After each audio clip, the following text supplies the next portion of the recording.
how much? I mean, these guys catch up. Yeah. Has Donald Trump effectively killed this deal? Oh no, the things that are in this bill, Donald Trump would actually want to be able to have as president on this. Obviously, if he was president right now, we would have a secure border right now, but he's not, and we don't. But there's also legal authorities that he was looking for when he was president, like changes in asylum law, that is in this bill. That would be helpful regardless of who's president. This bill will also make sure, looking way out in the future, decades in the future, we'll never have another time like what we've had the last 3 years.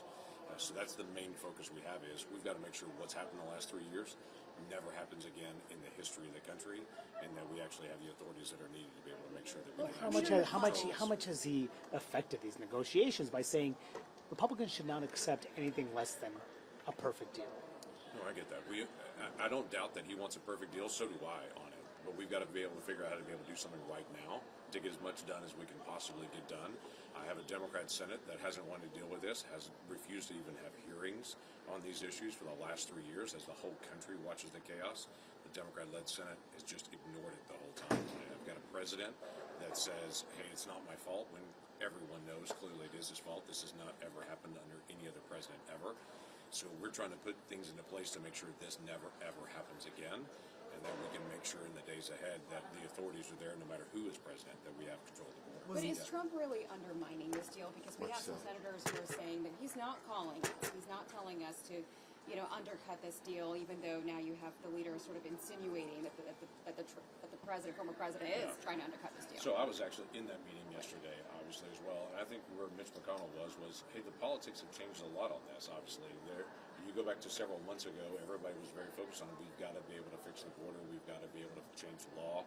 We're not going to do just money on this border, because if you do just money, then President Biden's going to do the same thing he's done with the money the last 3 years, and that is actually facilitate more people in rather than turn people around. But now we're in a presidential election year, and a lot of people are looking at the polling and the issues to say this is the #1 issue in the country, and there are some that are saying, hey, to protect President Trump, we need to make sure we don't vote on this. I don't agree on that, and the reason I don't agree on that is, one, we have a constitutional responsibility to be able to protect the country and its safety. We can't in one moment say it's a crisis, we've got to be able to resolve this, and the next moment say politically that's not the best thing to do. If it's a crisis, it's a crisis. We should actually go after this and be able to resolve it.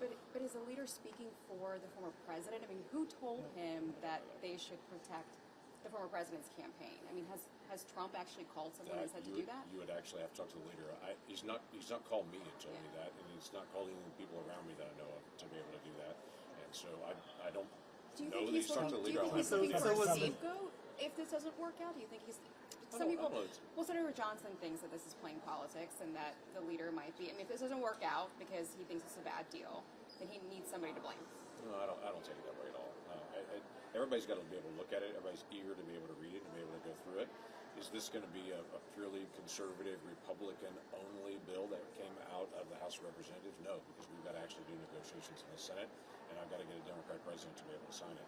Would this be a remarkable change in border law and changing our immigration policy and changing the way we actually handle each individual by ending catch and release and all the things that we've wanted to do for a long time?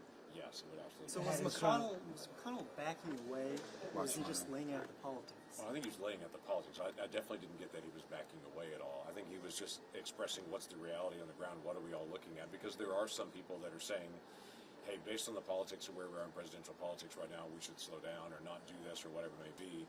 The reality is still the same. We have millions of people that are crossing our border right now. We need to be able to address that. We've had tens of thousands of people that this administration declared special interest aliens, meaning that by definition they're a national security risk and they're being released from the country. So at any time for us to be able to say, well, let's keep having more people that are national security risks released in the country, and think that's a good idea. I just don't. I think we have a constitution. Do you personally believe that Trump is using this as a campaign issue, and that's why he doesn't want a deal? No, I don't, but I do think that he wants this solved. There's no question that he wants this problem solved. This year, under Biden? I think everybody has their doubts of how much President Biden's going to implement some of these things. We have things that are mandatory that have to be done immediately that will make an enormous difference on this. But I think a lot of people believe that he's going to slow walk this because of what we've seen in the last 3 years. He's not been eager to be able to actually enforce the law. So are we going to get down to the same numbers that we saw under the Trump administration? No.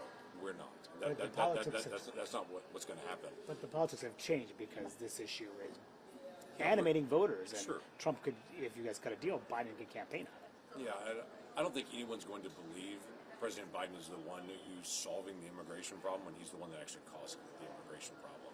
And so I don't believe the politics to say everyone's going to look and say, oh, this is such a big problem and President Biden solved it, when everyone has seen the last 3 years and have seen all the issues that were created in the last 3 years on this. So I just think people have a longer memory than that. So why wouldn't you be able to get a majority of Republicans to get on board with this? Why? So we do. Well, there was a lot of folks that came out yesterday in that press conference that said some pretty nasty things about this border bill. They like you, but they feel like, one, they don't see the text, so they don't know what to talk Yeah, about. that's a big issue. But they have problems with what they're hearing, the leaks about the text. So do you think you can get these people on board? Are you making calls? Are you making personal? The biggest thing we do right now is finish the text because everyone reasonably so wants to read the text. I encourage people to be able to read the text before they decide yes or no, so they get a chance to be able to see it and know what's in it and get the full breadth of really the changes that are out there. So obviously, we're not able to solve everything. This is not going to be HR 2, and I think it's the frustration of some to say we wrote the perfect bill in the House. That's HR 2. The problem is we have a crisis that's going on right now, and we've got to be able to resolve as much as we can possibly resolve to be able to deal with this crisis. That's our constitutional responsibility. Senator Cornyn says that you and Senator Graham spoke with President Trump. What was that conversation I about? actually haven't spoken with President Trump in a while, so we've not talked about this bill in a while. It's been several months actually, but not during this time we've dealt with this bill. Quite frankly, I'm protecting him and he's protecting me at this point, that he's not in the middle of all these negotiations. For me to be able to say he's not and he's not on it. He needs to make his own decisions on it. I've got to be able to finish up the work as well. But no, we've not had any conversations. You're a savvy political operator here. It's very kind of you. Yeah, you know the politics here, the divide in Congress, Trump's this being an issue in the campaign. So what are the actual prospects of getting a law in the middle of all of this? You just take it where it is. Don't even look at where we are politically right now. This issue for the last 30 years has not passed Congress because it's hard. It's emotional. Every side jumps out. There's lots of misinformation anytime anything like this is discussed. So there are lots of groups that exist just to be able to prevent anything from actually happening on both sides on this issue. So it's hard on its own. In a presidential election year, it's hard, but it's really hard when there's 3 million people a year that are illegally crossing the border, and the whole country, whether you're in New Hampshire or whether you're Arizona and Texas, are saying this is the top issue. There's an expectation that Congress is going to actually do something, and that we're not going to just wait around and to be able to hope things get better, but we're going to take the action to actually make things better. You'd rather not wait to see if you get a Republican president, Republican Senate, Republican House. I am looking forward to a Republican president, Republican Senate, and a Republican House. But we've had that exact configuration in the last few years, and we're not able to get border security done because at the time, no Democrat would vote for anything on border security at the time.